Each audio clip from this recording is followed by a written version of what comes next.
مکتب ته ځې؟ مکتب خوند راکوي. مکتب خوند درکوي؟ هو. اوس ځې نه؟ نه. ولې؟ بوټي راوړه. بوټي راوایې؟ هو. ښایي بیا په بوټو باندې څه شی کوئ؟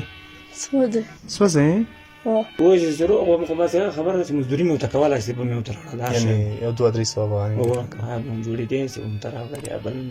متازي نه خلاص شو خو زه څومره وس کوم چې زه یم چې مزدوري مې کړې وای خو نه شې خو نه سم جګېدی نه سم خو پروت یم که نه کنې زه مې داسې هوس وکړي یم چې مخکې مې غوندې مزدوري مې کولی اوس مې بیا هم کړې وای خو هغه چې بس جګېدم چې جګېدی نه سم یعنې ته اوس باندې نه شې راوتی؟ نه که نه دا چې وتلی شوی زه هم هغه خبره چې مزدوري کوله لا کوم هغه خبره چې نور نه وای یو بوټي خو مې راوړي وو خدای مهربان دی. د مسافرو خیریه بنسټ د پاڼې درنو لیدونکو سلامونه احترامات ادب مو ومنئ. هیله ده چې تاسو به ټول روغ جوړ وئ خوښ او خوشحاله به وئ. د تل په څېر راغلي یو د افغانستان پکتیا ولایت ستکرم ولسوالۍ لرې اطرافي سیمې کوسین ته او غواړو چې د یو داسې هېوادوال له احوال څخه مو خبر کړو چې تر اوسه یې هېچا هم غږ نه دی اورېدلی او د غربت په وروستي حد کې قرار لري. دا چې د دې کاکا ژوند څنګه دی، ژوند جریان یې څنګه تېرېږي، دا به له ده څخه اورو. کاکا ډېر ښه راغلاست. راته ووایه چې ژوند یې څنګه ده، له کوم مشکلات سره مخ ده؟ ژوند خو داسې ده چې انډیواله چې بیخي کمزوری ده ژوند مې ژوند مې ضعیفه ده بچیان مې راوړه بچیان دي او کله هغه خبره ده چې وي کله نه وي نه وي کله چې وي کله نه وي ستونزه لري د اختر په پښه د پلستر ده ستونزه پښه مې ماته ده په دغه کې نه مې د ګټې وټې څوک شته واړه بچیان مې دي خو بس تا نه راکه رس کړې بل نه راکه رس کړې بس دغه بس راخورو بس نور علم نشته بغیر د الله د هیلې نه مو اوس ژمی روان ده کور کې تاسو څه لرئ؟ نشته که نه اوس وایي هغه خبره ده چې بیا به څه خواري څومره وخت کېږي چې پښه دې خرابه ده؟ داسې به کسې یو کال پکې کېږي علاج نشته که نه خو بس هغه پرسې لاړ شو بېرته لاړ شو بس یې پراته وي کور پروت وي بیا علاج دلته علاج پیسې نشته؟ نشته که نه وایي چې به مې علاج کړی وو یعنې ښه کېږي خو ډاکټر څه وایي؟ وایي چې ښه کېږي خو بس پیسې مصرف څومره ډاکټر څه وایي څومره مصرف کېږي؟ داسې به کوي چې 1.5 لک 2 لک روپۍ په راشي څه وایي؟ یو کال تقریبا یو نیم کال کېږي چې پښه یې خرابه شوې ده پسې پښې ستونزه پیدا کړې ده د ساحه کې زخم ده کې نو دوی په وروستي حد کې قرار لري بچیان یې واړه دي دسره د علاج پیسې نشته. سبحان الله زموږ تاسو په دې معاشره کې په دې شور مشهور ښارونو کې په دې دومره لوی افغانستان کې زموږ تاسو داسې یو هېوادوال هم اوسېږي چې دی د خپلې یوې پښې علاج هم نشي کولی. راته ووایه کور کې مو څه شته د خوراک لپاره؟ نشته که نه خو چې وایي خو بیا خبره ده چې وریجې راوړو 1 کیلو 2 کیلو وریجې راوړو بس هغه باندې ټیم تېر دا بچیان خو دې واړه دي کار نشي کولی نشي کولی غریبان دا بوټي موټي دا خوشحالي مشکل سره راخیستي د هوا ډېره یخه ده اوس ژمی را روان دی مخ ته څه فکر کوي چې ژمی به څنګه در باندې تېرېږي؟ اوس ژمی به دا خبره ده چې بس حالات به بس ځان سپارو نو نشته چې وایي خو بس یعنې داسې یو رب لرو چې موږ تاسو ځان ورته وسپارو انشاءالله یوه طریقه به برابره شاید به راکوي انشاءالله کله چې په کور کې ځینې وي ماشومان نه غواړي غواړي خو نه څه ورته وایي؟ بس ورته وایي چې ورسره راوړي څومره خفه کېږي کله چې دوی ولې نه خفه کېږي خو واړه دي ماشومان دي خو دا نه ویني دوی ته خو بهر پلونې نه پیدا کوي غواړي دا به بهر پلونې دي خو دا غریبان خو نه پوهېږي که نه ځکه دوی چې بېدیان نور ماشومان ګوري ماشومان چې دوی ګوري مستي کوي سره راشي کور ته راشي یو شی غواړي چې نه یې نشي به وکړي د خدای مهربان دی کاکا انشاءالله تعالی زموږ به احساس ورونه درنو لیدونکو کاکا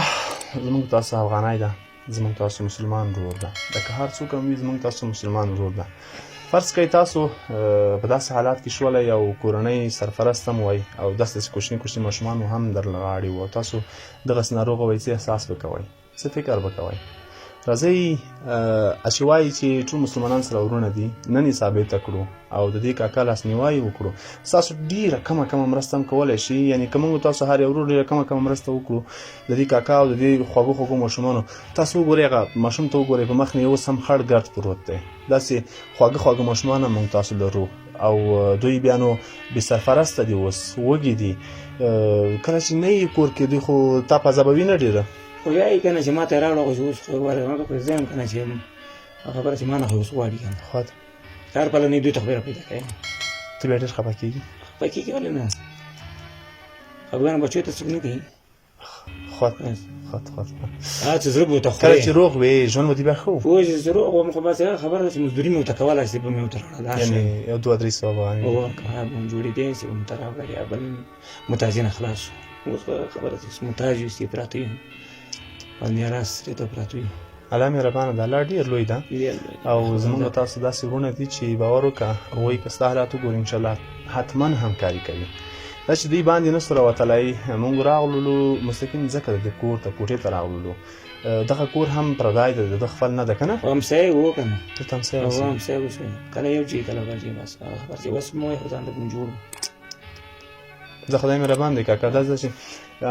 انسان هر وخت په یو حالات نه وي داسې نن موږ تاسو جوړ یو روغ یو صحتمند یو اقتصاد مو هم ښه ده دا په دې معنا نه ده چې موږ دایمي هم داسې واوسېږو حتما یو ورځ موږ تاسو هم ټیټ حالات ته هم راځو خو مخکې له دې چې موږ تاسو ټیټ حالات ته راسو راځئ د یو بل چا لاسنیوی وکړو او د هغوی همکاري وکړو تر څو الله جل وعلا زموږ څخه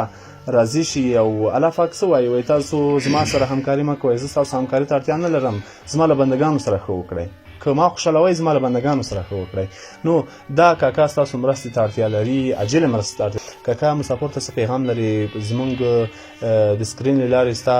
ډېر خلک دې ګوري څه پیغام ورته یا ته دا پیغام لرو چې ورکړې دغه سلام کوي بیا دا دغه سلام کوي چې موږ سره هم تربي وکړي که دې چې دوی ونه کړي موږ سره به څوک وکړي الله خو لوی ده که نه خو چې الله پاک هم یې چې ته حرکت کوه زه به برکت کوم چې نه وي چې کار د ژوند سړی نه وي زه څومره وس کوم چې زه یم چې مزدوري مې کړې وای خو نه شي کېدای نه سم جګېدای نه سم خو پروت یم که نه که نه زه مې داسې هوس وکړي چې مخکې مې غوندې مزدوري مې کولی اوس مې بیا هم کړې وای خو هغه چې بس جګېدم چې جګېدای نه سم یعنې ته اوس باندې نه شې راوتلی نه که نه وای داسې وتلی شوی چې هغه خبره چې مزدوري کوله هغه خبره چې مې نه وای یو بوټي خو مې راوړي وو خدای مهربان دی هېوادوالو تر څنګ مې دغه کوچنی او د دې کور یوازینی مشر زوی یا سرپرست ناست دی دا چې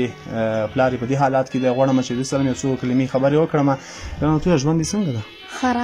خراب ده ولې خراب ده کور کې مشي شته خوراک شي نشته مکتب ته ځي مکتب خوند راکوي مکتب خوند درکوي اوس ځې نه ولې بوټي راوړه بوټي راوایې ښایي بیا په بوټو باندې څه شی کوئ سوځئ ښه کله چې پلار ګوري په دې حالات کې خفه کېږي ډېر خفه کېږي ښه خدای مهربان دی درنو لیدونکو دغه ګلالی ماشوم ښوونځي ته نه ځي او اوس یوازې د کور لپاره هغه څه خس راټولوي تاسو په عامه اصطلاح خس او د کلیوالي اصطلاح کې بوټي ورته وایي بوټي راوړي او دوی بیا د ژمي په موسم کې سوځوي دا چې کوټه یخه نه شي او کاکا یې پلار هم مریض ده دغه زموږ تاسو کاکا نو هیله ده چې د دې ګلالي ماشوم دغه ارمان هم ورپوره کړو چې دوی ښوونځي ته واچو یو خصوصي ښوونځي ته بیا هم دولتي ته چې د دوی د پلار درملنه وشي بیا هم لاسنیوی وشي یا کوچنی کاروبار ورته برابر شي نو دغه ماشوم به هم څنګه شي خپل ارمانونو ته به ورسېږي تر ښوونځي به لاړ شي هېوادوالو تر تاسو یې پرېږدم نور په سکرین باندې زموږ د واتساپ شمارې شته خاص میسیج ورته وکړئ هر څه مو چې په وس کې وي خپل زکاتونه